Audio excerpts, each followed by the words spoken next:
Hello, Earth signs, single Earth signs. I'm here to give you your 48-hour weekend reading for love and relationships. So, this reading will cover the energy of tomorrow, Saturday, and Sunday for the weekend in love and relationships for Earth signs. And I'm just shuffling here my Witch's Tarot deck, waiting for Spirit to give me an indication to stop shuffling, and then we will start our reading. But while I wait for that, this is a general reading, so if these messages do not resonate with you, please do not try to force it. Just know that I didn't get your story this time, but there will be plenty more readings where I will. All right, Earth signs. Let's pull some cards for you for love and romance for this Saturday and Sunday. Let me get my clarifying deck.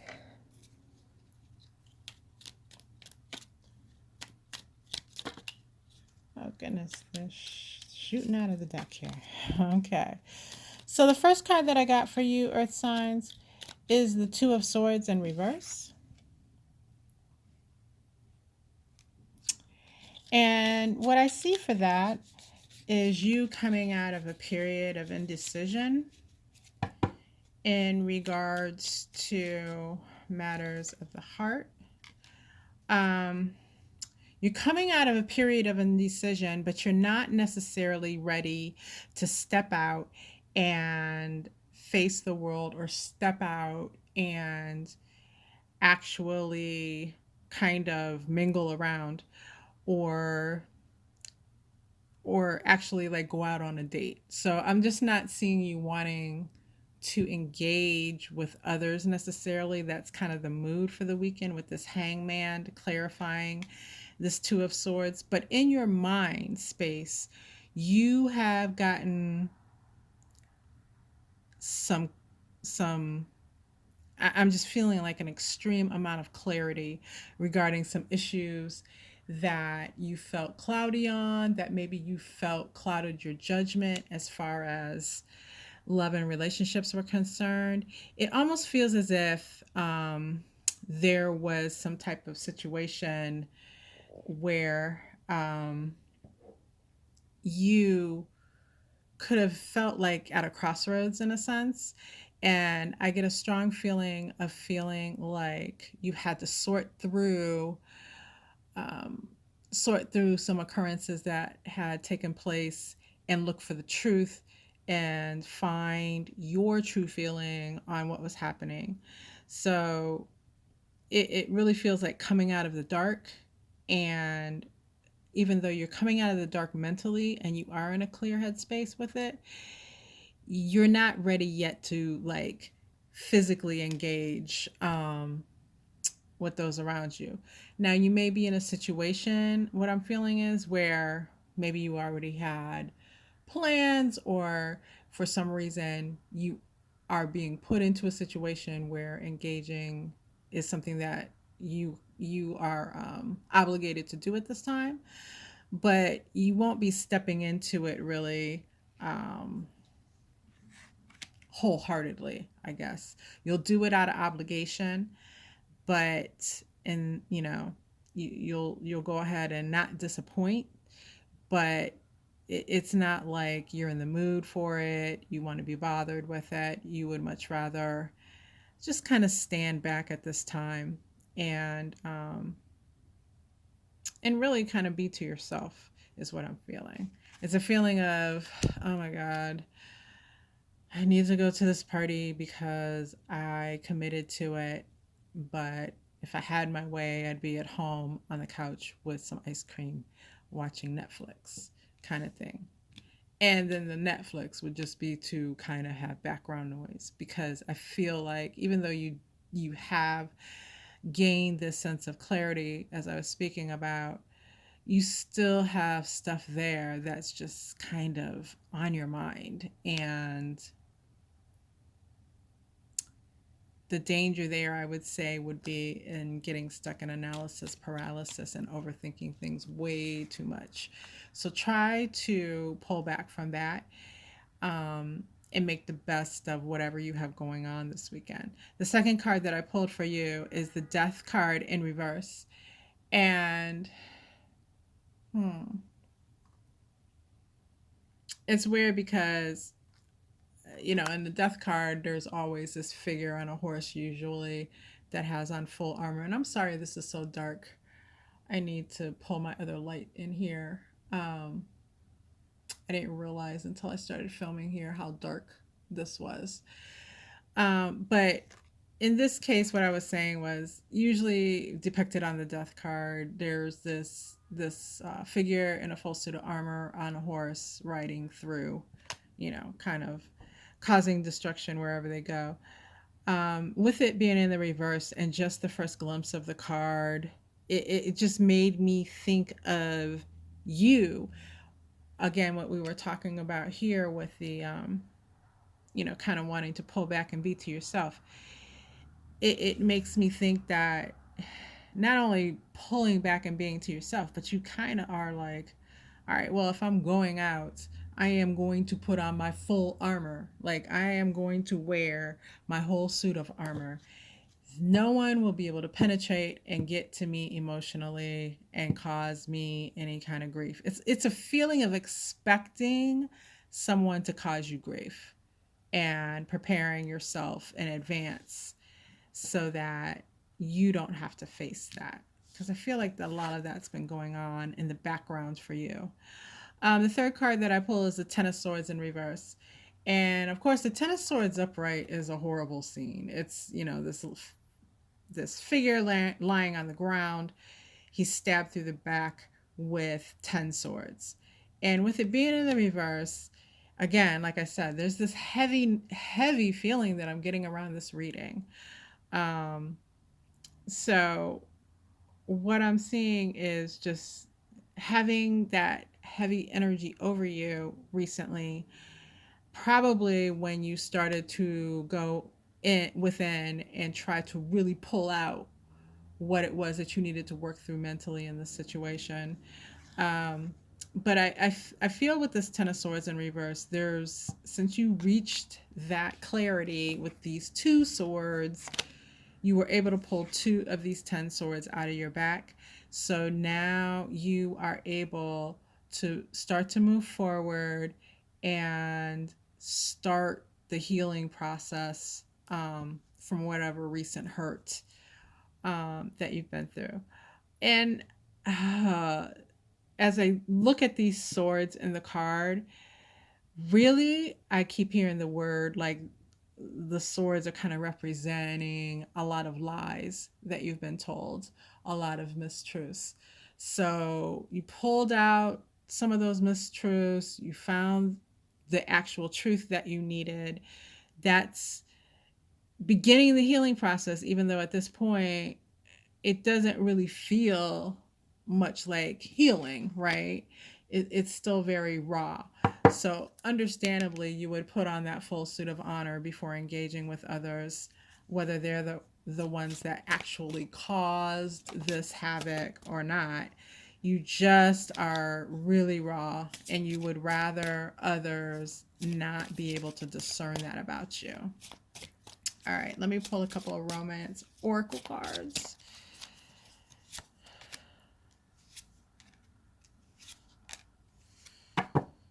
All right, so I get keep an open mind, honeymoon, and it is safe for you to love.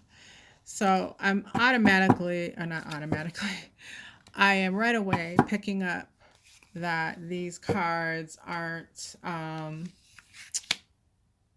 the meaning behind these cards for you in this case are not the traditional meanings that you see here. I'm getting a different picture altogether. With this keep an open mind card, it's really about, you've been, like I said, you've been going through this whole process and you've been using a very discerning, sharp eye to look at what's going on.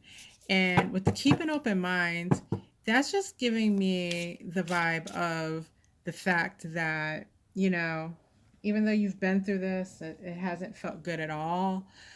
Don't necessarily close off so completely at this time that you're missing some of what could potentially be fun and the lighthearted energy situations and people that you really kind of need to pull in at this time. You need to stop. Well, I shouldn't say you need to stop. That's a judgment call.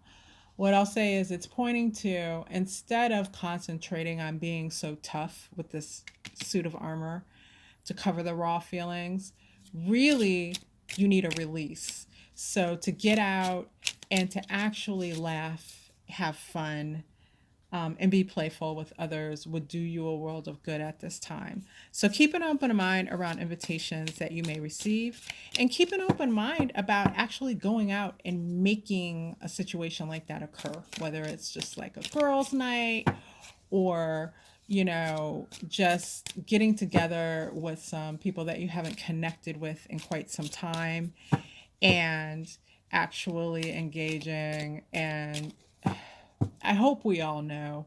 I know I always can tell you exactly who I will call when I really just need a full on good belly laugh. Like, there's a few people that I know that can take me there without even thinking, just being in their presence and the craziness that unfolds. Um, and they're hilarious. Their personality is very upbeat, and they just put me instantly in a better headspace no matter what is happening for me. And so, if there is someone out there in your life like that, knock on their door and let them do their magic on you that way, right? Honeymoon, with that card, what I'm getting is not the traditional honeymoon. I'm getting, again, going back to this, creating some kind of lighthearted situations and having just an overall feeling of being able to step into that and put your cares aside for a day or two. And also, it's also a call for kind of like some travel. So if you're in a if you're able to just kind of take a little 1 day excursion or maybe a couple of days, to do a staycation, if that's something that financially and everything that you're able to pull off at this time, then, kind of throw caution to the wind and treat yourself to that. Be a little impulsive in that regard so that you can just get out of your normal surroundings, because everything, even it feels like the energy, because you've been going through this deepness emotionally, and analytically, it feels like even the energy of your home right now is probably filled with that heaviness. So to get into different surroundings would do you a world of good at this time. It is safe for you to love. And at the bottom here, it says, open your heart to give and receive the highest energy of all. I think when, like I said, when you get into that situation that can totally shift your energy as far as being around those who can give you a lot of positivity at this time, I think it's even possible that you're going to meet someone. Now, does that mean necessarily a love interest? No, it can be by all means, but I just feel like you, the potential to connect with someone um, who could come in and end up being even a good friend, or someone who can be a really cool acquaintance to have for, a specified period of time. Not everyone comes into our lives forever, right? And so those new experiences just move you beyond what you're seeing now. Because I feel like you've already got it kind of laid out in your head that how the next 3 or 6 months is going to go. And you may not really be looking forward to it. So, like, just shifting in this way, getting out and engaging with others, it has the potential to bring someone in that can show you a better way, right? Now, with my homemade oracle, um, in regards to situation that may have been causing this whole heaviness for you, I do have the creep card come out, which lets me know that you may have been involved in a situation where you found out someone was cheating. And that is kind of what has thrown you into this tailspin of emotion, right? And if you didn't get an absolute direct confirmation of that, but you highly suspect it, I mean, if that is where you are right now, and the suspicion has been so strong that you've accepted it as truth, this creep card is confirmation of that. Now, does that mean if that's if I haven't been reading or speaking to your particular situation in this whole time, should you take this as confirmation? No. Like I said, don't try to make it fit. But if that's where you were, you had a strong suspicion, and it was so strong, in fact, that you just went ahead and made the leap to, you know what, all of these things happened. Without a doubt, I think that this person was cheating. Then take this creep card as confirmation of that. I also got getting a taste of their own medicine. So what that's telling me is in the near future, um, that's going to come back on them. It is going to be something that they're going to be repaid for, but I feel like it's out of your reach. In other words, you won't be exacting that get back energy of, like the pain, the medicine will not come from you. It's going to come from someone else, either that person they were creeping with, or come from um, even another person that they engage with. And it won't be something that they'll just shake off. It is actually getting a taste of their own medicine. So they're going to taste the medicine. Now, does that make you feel better? And, of course, we're supposed to say, oh, no, no, no, no. But hey, yeah, that should make you feel better, because that just lets you know that people don't get away with their bullshit, right? Um, and obviously, in this case, it was deserved. And yeah, I don't think they'll take it well. I don't think the feeling for me is that they will not take it well at all. All right, earth signs. So I hope that has brought you some clarity as you look forward to this Saturday and Sunday. And I'm sorry I couldn't give you like a bright and airy reading, but I have to tell it like I see it in the cards, right? And I am a straight shooter in that regard as far as readings are concerned. So I hope this has brought you some clarity. Um, and in case you haven't noticed, in our group, I posted an online event for tomorrow, Saturday at 4 p.m., a tarot meet and greet. I hope you will join me for that event. It's going to be a live, and I would like as many people in our group to show up as possible. We're going to mingle. We're going to do some fun tarot stuff, talk about some things that are coming up in the future for the group, and have a good time. So please join me tomorrow at 4 p.m. for the live. And I can't wait to see you all there. All right. Have a great weekend. Talk to you soon, Earth Signs.